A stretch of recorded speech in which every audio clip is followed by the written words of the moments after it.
ले जा रहे हैं जन्म जन्म से, अब समझाओ तो समझ में नहीं आता। उनको चमत्कार दिखाओ कि आज बोले नाम तो जीवन में कभी दुख ना मिले बस। और जो कमा के रखा है उसको कौन भोगेगा? अवश्यमेव भोक्तव्यम कृतम कर्म शुभाशुभम। तुम्हारे जपने न जपने से प्रभु में कोई फर्क नहीं पड़ता, तुम में फर्क पड़ जाएगा। अगर भगवत विमुख हुए तो यह भी जन्म नष्ट हो जाएगा। तुम्हारा अहंकार काम नहीं करेगा। अभी मानव देह मिला, कर लो थोड़े दिन अहंकार, इसके बाद पता चल जाएगा। इसलिए अहंकार छोड़ो, शास्त्राज्ञा, संत आज्ञा, गुरुजनों की आज्ञा का पालन करो, जिससे तुम्हारा हृदय महान हो जाए। उस महान को प्राप्त करने के लिए हृदय महान चाहिए। तुम्हारा स्वरूप ही है आनंदमय। जीव सहज सुख त्यागी, सहज सुख राशि। तू अपने को नहीं जान पा रहा, इसलिए देह भाव से पापाचरण कर रहा है। अरे सावधान रहना चाहिए। दूसरे की निंदा सुनने मात्र से उसके सारे पाप हमारे ऊपर आ जाते हैं। कहीं पर निंदा हो रही हो तो वहां का सिद्धांत है, कान में अंगुली डाले, राधा राधा, कान में इसलिए कि अब दोबारा शब्द ना पढ़ पावे, और वहां से खड़ा होकर चला जाए। यदि सभा में किसी की निंदा हो रही है और वहां आप बैठे हैं तो आपको वैसे ही अपराध लगेगा जैसी वो निंदा कर रहा है, या उसका विरोध करे।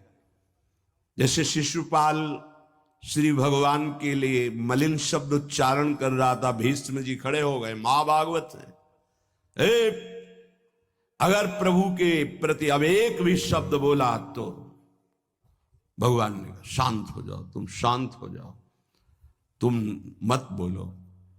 कुछ राजा शिशुपाल के पक्ष के थे, तो आवेश में भीष्म जी आ गए। अगर श्री कृष्ण को कोई एक शब्द भी बोले, मेरे आराध्य देव, पूरी सभा के ऊपर पैर रखता हूं। अर्थात हर वीर को ये मैं कह रहा हूं कि अगर श्री कृष्ण के विपक्ष में कोई बोला तो मैं रौंद दूंगा। केवल मैं भक्त ही नहीं हूं, मैं महाबली हूं। त्रिभुवन में कोई ऐसा जोड़ नहीं जो भीष्म अपने स्वरूप में आ जाए और फिर उसे। वही भीष्म जी जब अधर्म के पक्ष में खड़े हो गए, पांडवों के विपक्ष में, वही भगवान पांडवों के पक्ष में तो दंड मिला, 6 महीना बाणों की शैया पर पड़े रहे। अधर्म के कारण परास्त हुए। ऐसे महावीर महाभागवत को कोई परास्त कर सके, असंभव। परम पावन गंगा जी के गर्भ में रहे, जिन गंगा जी का एक बूंद भी अगर शरीर छूटते समय चला जाए तो परम पद मिलता है, उनके गर्भ में रहे। अगर अधर्म का पक्ष ले लिया गया, अधर्म हो रहा है, सभा में बैठे हैं, तो उसी समय तेज नष्ट हो जाएगा, पुण्य नष्ट हो जाएगा, पाप का भागी बनेगा। जैसे भीष्म जैसे महापुरुष को भी बनना पड़ा। सभा में उधर ही बैठे और वहीं ही महाभागवतों की निंदा और अपमान हो रहा है, खड़े होकर चले जाना चाहिए। जैसे अधर्मियों का अन्न नहीं, अधर्म सभा का सेवन नहीं। तो भगवान विदुरानी जी के घर गए थे। पर निंदा सुन श्रवण मलिन, बचाना चाहिए श्रवण इंद्रिय को। जहां किसी की निंदा हो, अब तो शौक है इस बात का, निंदा करने का और सुनने का एक व्यसन है। अपने को बड़ा अच्छा साधक मान लेना, दूसरे को हे मानकर उनकी निंदा करना, ये क्या कर रहे हो?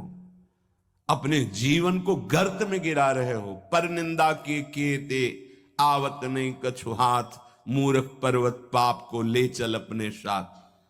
बचन दोष पर गाए, दूसरों के विषय की चर्चा करने का समय कैसे मिलता है लोगों को?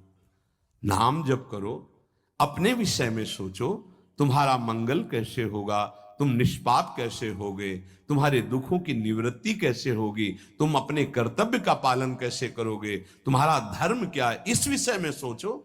दूसरों के विषय में बोलने की हमारे पास समय वृत्ति कैसे है? ना तो वृत्ति होनी चाहिए ना समय। पर निंदा सुनकर श्रवणेंद्रिय मलिन हो गई और पर निंदा करके वचन मलिन हो गए, और अपने प्रभु से विमुख होकर, हरि से विमुख होकर सब अपवित्र हो गया। शरीर अपवित्र, इंद्रियां अपवित्र, हृदय अपवित्र, स्वभाव अपवित्र। तुलसीदास व्रतदान ज्ञान तप शुद्धि हेतु श्रुति गावे, राम चरण अनुराग नीर बिनु मल अति नाश न पावे। खास बात कह रहे हैं, शास्त्रों में बहुत वर्णन है, पाप नाश के बहुत से उपाय हैं, बड़े बड़े व्रत, कृच्छ चंद्रायण आदि व्रत, उपवास करने से कुछ पाप क्षीण होते हैं, लेकिन पाप प्रवृत्ति का नाश नहीं होता। शास्त्र ज्ञान भी पाप निवृत्ति का उपाय है, तपस्या भी, बड़े उपाय शास्त्रों में वर्णन किए पाप नष्ट का। गोस्वामी जी कह रहे भगवान के अनुराग के बिना, भगवत प्रेम के बिना जड़ मूल से हृदय निष्पाप नहीं होता। पाप की जड़ है प्रवृत्ति, वासना, कामना, तृष्णा, स्पृहा, इनका जड़ से नाश हो जाता है जब हृदय प्रेम से द्रवित हो। अपनापन जब प्रभु से होता है, मेरे प्रभु, जहां हृदय में द्रवण क्रिया हुई, आंखों में अश्रु बहे, वो जो पवित्रता होती है, मम भक्ति युक्तो भुवनम पुनात, लोगों को पावन करने की सामर्थ्य उसमें आ जाती है। ये अनुराग प्राप्त करने के लिए मानव देह मिला है, हरि अनुराग। प्रेम प्राप्त करने, कहां प्रेम लग, जरा सी बात हमारे प्रतिकूल हो, हमारी गुरु निष्ठा, भगवान निष्ठा, पता नहीं कहां माया किस कोने में कर देती है कि उस समय में हम केवल उस सामने अनुकूलता को देखते हैं, प्रभु को नहीं देखते, प्रभु के विधान को नहीं देखते। ये नहीं समझ पाते कि हमारे सामने प्रश्न उपस्थित हुआ है, अब हमें अपनी इष्ट निष्ठा, गुरु निष्ठा को परिपक्व रखना है। सुनो, वीकेंड है, पूरे हफ्ते की ग्रोसरी जानी है, चलो ना रेडी हो जाओ। गर्मी देखी है, पूरी लंबी लाइन में लगना पड़ेगा। वीकेंड साधन में उन्नति अपना पुरुषार्थ और गुरुदेव की कृपा, भगवत कृपा दोनों चाहिए। अगर पुरुषार्थ नहीं करोगे तो कृपा है उसका स्वाद नहीं ले पाओगे। कृपा रसोई बना करके सामने रख देना थाल, पुरुषार्थ उसे पाना। पूज्यपाद श्री उड़िया बाबा जी महाराज कहते, साधक का प्रयास और भगवान गुरुदेव की कृपा, ये दोनों सिद्धावस्था की प्राप्ति में अत्यंत आवश्यक हैं। कायर बन के हाथ पे हाथ रख के बैठ जाए कि वो कृपा से सब हो जाएगा, ये कायरता कृपा नहीं सिखाती, ये कायरता है। पुरुषार्थ, जितना हम में अध्यात्म बल है उसके अनुसार हम चल रहे, बकाया सब कृपा से हो जाएगा, पक्का हो जाएगा। मन क्रम वचन छाड़ी चतुराई और भजत कृपा करी है रघुराई। मन से, वचन से, कर्म से ये चतुरता छोड़ो, अब सब कृपा से हो जाएगा। तो तुम प्रमाद करो और तुम्हारे ऊपर कृपा का प्रभाव जागृत हो जाए, ऐसा कभी नहीं देखा गया। जितना आप में सामर्थ्य मिली उसको लगाओ, शेष चिंता मत करो, कृपा पूरी कर देगी, पर आपको लगना होगा। साधक का पुरुषार्थ, निज चेष्टा और भगवत गुरु कृपा, ये सिद्धावस्था को प्राप्त कराती है। साधक का पुरुषार्थ अगर नहीं लगेगा तो विपरीत दिशा में चला जाएगा, असाधन बनने लगेगा। उपासक गुरु को कभी मनुष्य न समझे, भगवत विग्रह को कभी धातु का न देखे कि पत्थर की मूर्ति है कि अष्ट धातु की है कि ये काहे, ऐसा कभी प्रश्न न करे। इष्ट देव का अवतार होता है अर्चा विग्रह रूप में, अर्चावतार। दो प्रकार से प्राण प्रतिष्ठा होती है, एक होती मंत्रों के द्वारा और एक होती भाव के द्वारा। निरंतर जो मंत्राकार वृत्ति की हुई, भजन में डूबे हुए महापुरुष है, जब तदात्म वृत्ति से श्री विग्रह की तरफ देख ले, उसी समय हलचल पैदा हो जाएगी, प्राण प्रतिष्ठा हो गई। छाती से लगा लिया, प्राण प्रतिष्ठा हो गई। मंत्रों का एक अनुष्ठान वैदिक सिद्धांत से और एक है भाव सिद्धांत। धन्ना जाट के भांग के बट्टा में कोई प्राण प्रतिष्ठा मंत्र से नहीं हुई, भाव से भगवान प्रकट हो गए थे। सिलपिल्ले बाई के भाव से भगवान प्रकट। जब हम अपने प्रभु को अपने प्रभु की भावना से प्यार से देखते हैं तो वहीं प्रकट हो जाते हैं। जैसे खंभा फोड़कर नरसिंह भगवान प्रकट हो गए प्रहलाद जी के लिए, भाव से देखा। नामदेव जी ने तो कुत्ते से भगवान प्रकट हो गए, भाव से देखा भूत से भगवान प्रकट हो गए। तो फिर श्री विग्रह में भगवान नहीं प्रकट हो जाएंगे जब भक्त भाव से देखेगा। और भाव ना हो तो भगवान में भी भगवान नहीं दिखते। दुर्योधन को कहां दिखते थे? दुर्योधन दुशासन इनको नहीं दिखते थे, भगवान में भी भगवान नहीं दिखते। गुरु को मनुष्य समझना, भगवत विग्रह को धातु या पाषाण का समझना, गुरु मंत्र को साधारण शब्द समझना, चरणोदक को सामान्य जल मानना, भगवत प्रसाद को भोजन मानना, अन्न मानना, साधु की जाति पर दृष्टि रखना, ये उपासक को सावधानी पूर्वक त्याग कर देना चाहिए। ये उपासना के बड़े विघ्न हैं। यदि ऐसा भाव बना रहेगा तो उपासना सिद्ध नहीं होगी। कभी कभी चूक हो जाती है। प्रसाद में अन्न या फल दृष्टि नहीं रखी जाती, सिर्फ प्रसाद। और वैष्णव पद्धति है, प्रसाद का किनका मुख में अगर डाल लिया जाए तो कोई भी व्रत भंग नहीं होता, चाहे निर्जला ही क्यों न हो। भगवत प्रसाद में ये भाव नहीं रखा जाता कि ये अन्न है या अमुक वस्तु है, नहीं। प्रसाद में यदि भोजन अन्न वस्तु, आज अन्न है तो कल प्रसाद कैसे हो जाएगा? प्रसाद तो सिर्फ प्रसाद है और उसका किनका डालने से हर व्रत की पूर्णता होती है। चरणामृत, जैसे जो लोग नहीं जानते, वो जब बटता है तो बोले थोड़ा जल हमको भी दे दीजिए। जल नहीं है, चरणामृत है। चरणामृत को जल समझना, प्रभु के सामने जाकर के पूछना ये मूर्ति काहे की है? पत्थर की है, संगमरमर की है, ये धातु की है? बड़ा अपराध कर रहे हो। ऐसा कभी प्रभु के श्री विग्रह के सामने नहीं। ये संत किस जाति के हैं? ऐसा कभी नहीं। गुरुदेव साक्षात परब्रह्म तस्मै श्री गुरुवे, ऐसा भाव कहां हो पाता है? परब्रह्म परमात्मा भाव गुरुदेव पर हो पाना है तो बड़ी मुश्किल की बात है। यहां तो साधु भाव ही हो जाए बहुत बड़ी बात है कि ये संत है।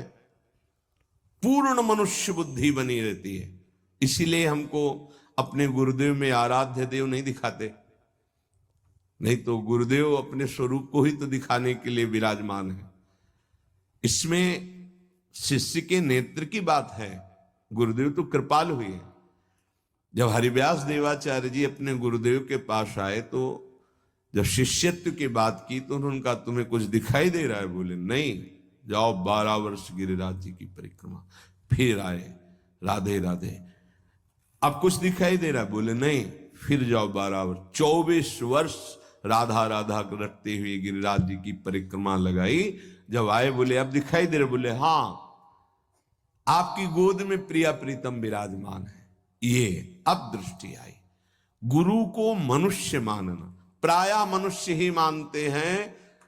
हमें लगता है कि 1000 में कोई 1-2 ऐसे होंगे जो ये भाव हो कि गुरुदेव हमारे ब्रह्म हैं।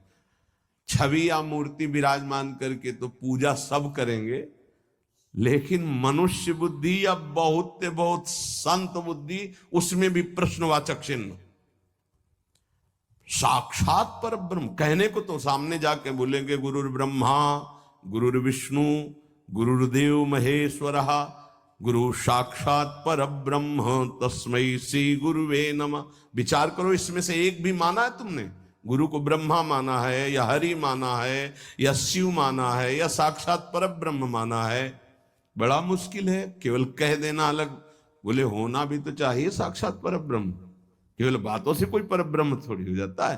तो पाषाण में परब्रह्म था क्या? वो तो अव्यक्त था, तुम्हारे भाव से व्यक्त हुआ ना। तुमने परब्रह्म की भावना की तो मुस्कुराता हुआ ब्रह्म प्रकट हो गया। तो गुरुदेव तो चैतन्य ब्रह्म है।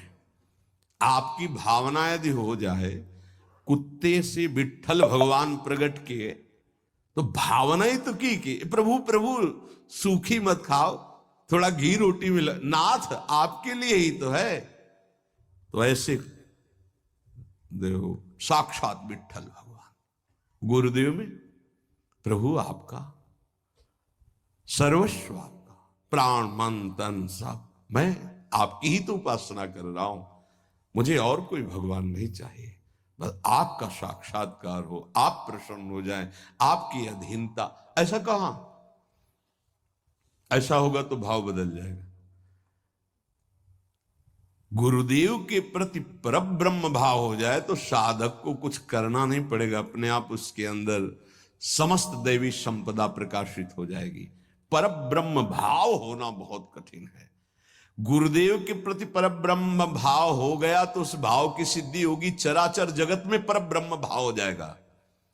क्योंकि गुरुदेव अखंड मंडलाकारम व्याप्तमेन चराचरम, तो चराचर में परब्रह्म भाव होते ही वो जीवन मुक्त हो जाएगा।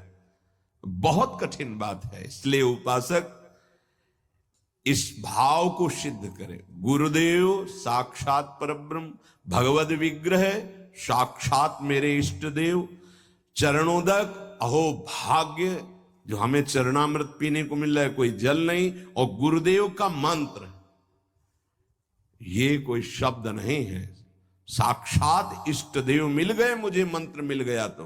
पर ऐसी बुद्धि कहां है? पड़ा है एक कोने में हृदय में मंत्र, उसका बार बार स्मरण नहीं, बार बार दुलार प्यार नहीं मंत्र का। आप देखो मंत्र को कितना प्यार करते हैं आप। मंत्र का प्यार है बार बार स्मरण करना, दुलार करना, तो उसी का जागरण होगा। तो वही प्रिया प्रीतम निकुंज सब उसी में छुपा है। ये जो मंत्र है ना, इसमें सब कुछ छुपा है। मंत्र की ही व्याख्या चतुरासी जी है, निज मंत्र की व्याख्या चतुरासी जी है। चतुरासी जी की व्याख्या 42 लीला और वृंदावन दास चाचा जितने भी पद गाए सब चतुरासी जी की व्याख्या है, और 84 जी निज मंत्र की व्याख्या है। ये अंदर की बात समझ। मंत्र मिला मतलब पूरे निकुंज की चाबी मिल गई।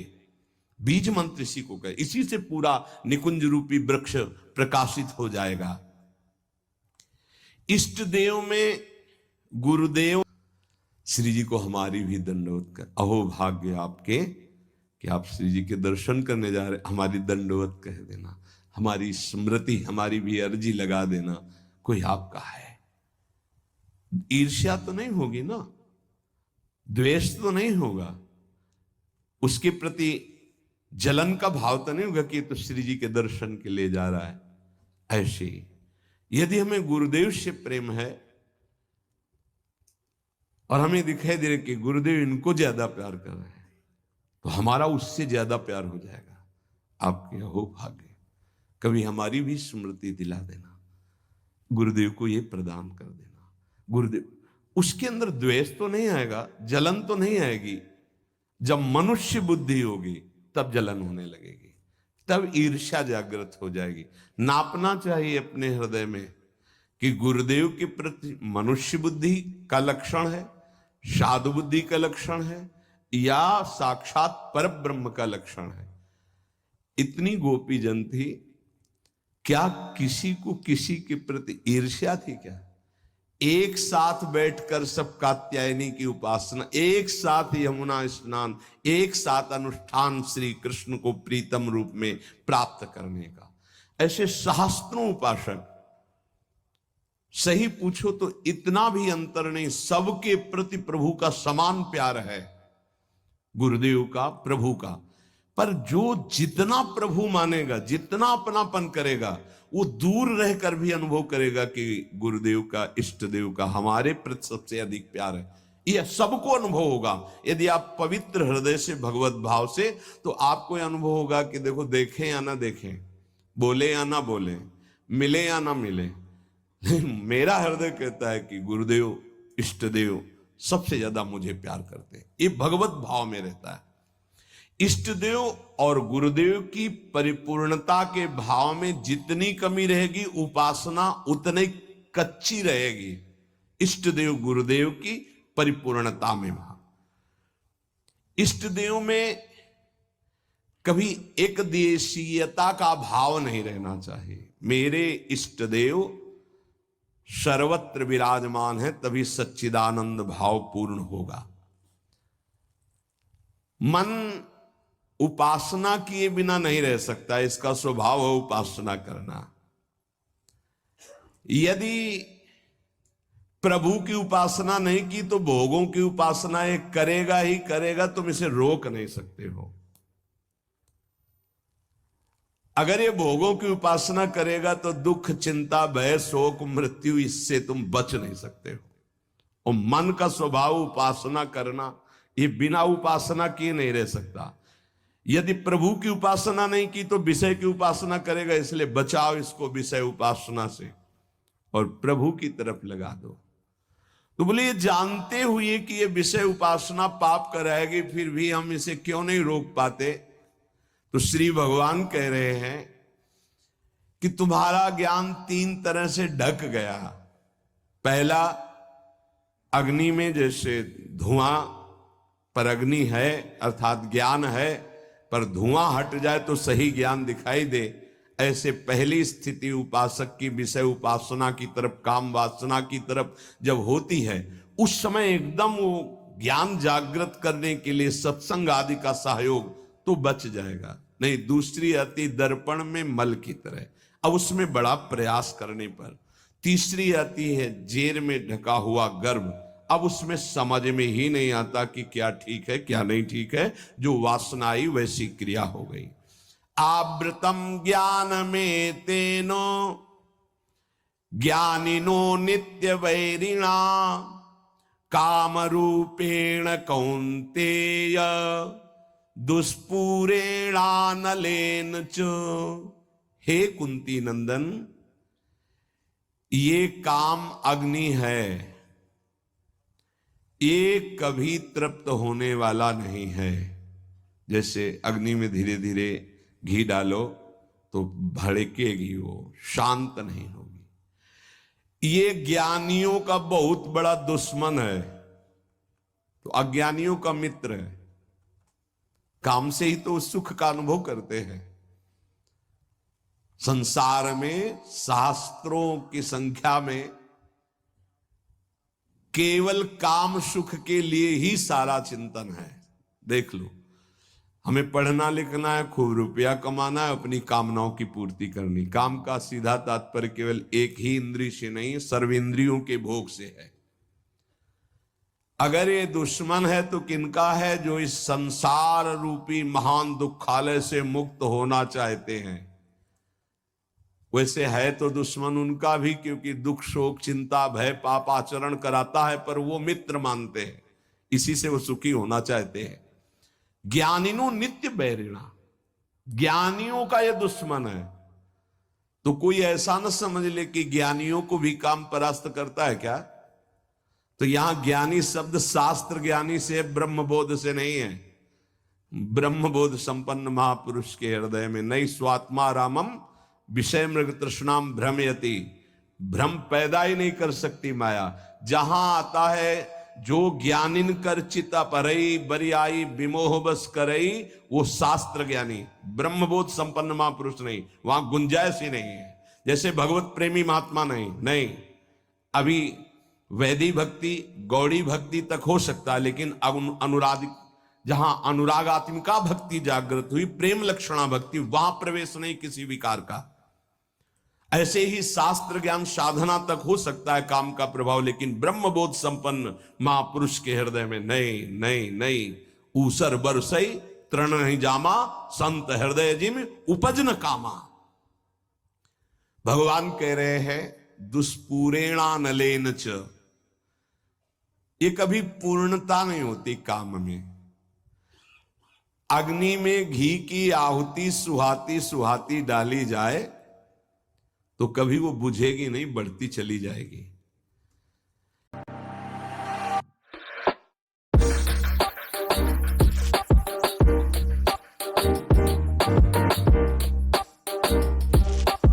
भूय एवाभिवर्धते। कभी काम भोग से कामनाओं की शांति नहीं होती और बढ़ती है जैसे आग में घी डालने से। कलयुग है, बड़े सिद्धांत चलेंगे। कलयुग में शास्त्र विरुद्ध आचरणों की बाढ़ आ जाएगी। शास्त्र सम्मत चलो, परिपक्व अवस्था आएगी तो सिद्ध हो जाओगे। सिद्धों का नाटक न करे, नहीं तो माया जब अपना नाटक खड़े करेगी तो आप टिक नहीं पाओगे। और जो सिद्ध हैं उनके आगे से लजाकर भाग जाती माया, अपना कोई प्रभाव नहीं दिखा पाती। नाटक मत करो, ईश्वर की माया बड़ी प्रबल है, डरते रहो। जब परिपक्व अवस्था आ जाएगी तो भ्रम ही खत्म हो जाएगा।